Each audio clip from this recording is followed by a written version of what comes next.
Hi folks, welcome to my shop after a long break. I have moved. I'll do a tour of the shop in another video.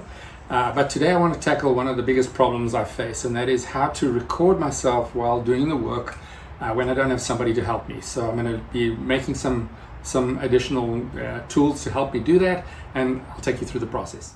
So today we're going to be building this mobile camera platform inspired by Stoner Ericsson.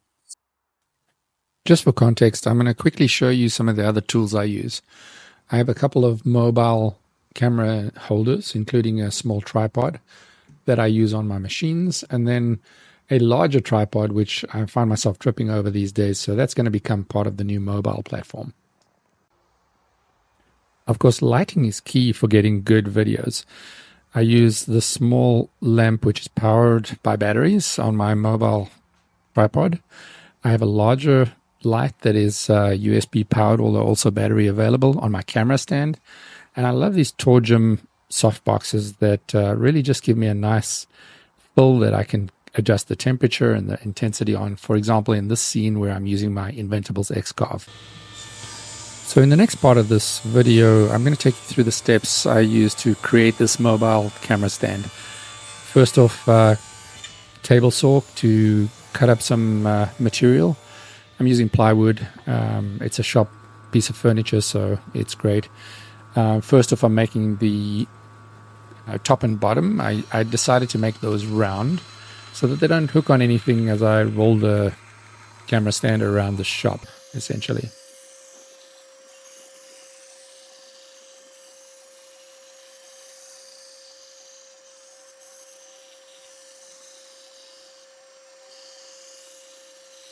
Once I've got this shape cut out on my bandsaw, I have transferred it over, and I've got a template that I'm using to router the edge profile to get them exactly round and to the size I need.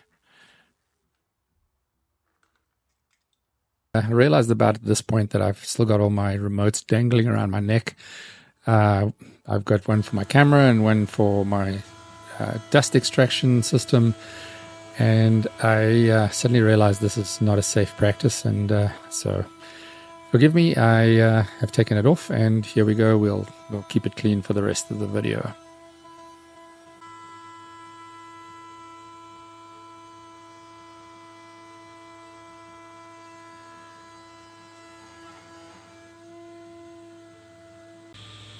Okay, back to the table saw to cut up the rest of the pieces we need, the sides and the shelves that are making up the mobile unit itself. By the way, I'm doing all of this on my Grizzly table saw, which I've upgraded with the Incra LS fences and crosscut sled that you can see here. I love these tools. The precision is phenomenal.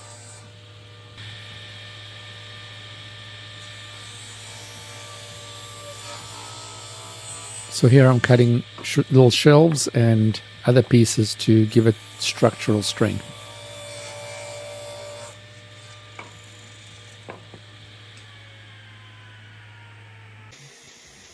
The next step is getting ready to assemble the base, the mobile base. I find that using the Craig pocket hole system is perfectly fine for all of my shop furniture that I've built so far. So just popping some holes in to get ready for that.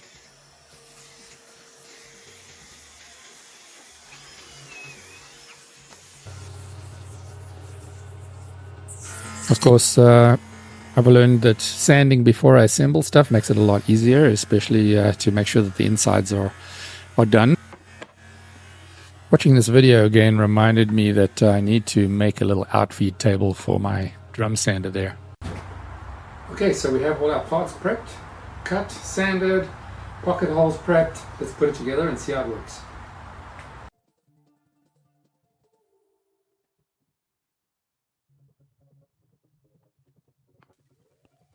So while we're watching the build part of this video, just wanted to let you know that I am listing all of the tools and parts that I use generally in my shop and mostly for this specific video into the information section below.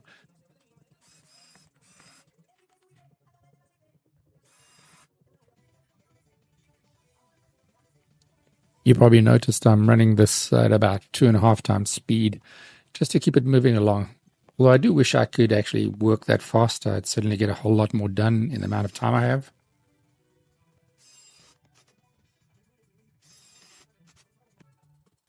All right, so with the many of the inside pieces attached to one side, you can also now see that the pocket holes that I used are either hidden on the inside of the piece or will be covered by top and bottom panels. So creatively positioning pocket hole screws makes them pretty much invisible to your end product.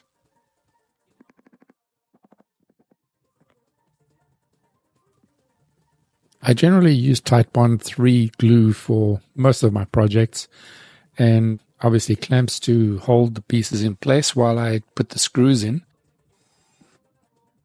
And then, of course, the benefit of using the pocket screws is they immediately give structural strength. So I don't need to leave it to sit and dry. I can take the clamps off and move on to the next stage.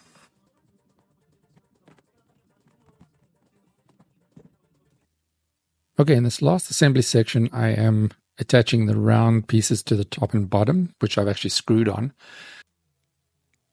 I've also added the wheels and the handle and finished it with a Watco wipe-on poly coat just for protection in the shop. Again, it's just shop furniture at this point. Okay, so there you have the finished product. We have the ability to have a light. You're going to be filming with an iPhone. I've added a handle so that I can easily tug it around in the shop. The height of the tripod is adjustable, and I can adjust the lean on it as well so that I can get closer to work or over the top even. I've included some storage here for accessories in the base, as well as some ballast. I actually used my chain hoist, which is really heavy. In the bottom it has faster wheels so that I can drag it around in the shop, and looking forward to making some new videos for everybody. Talk to you soon.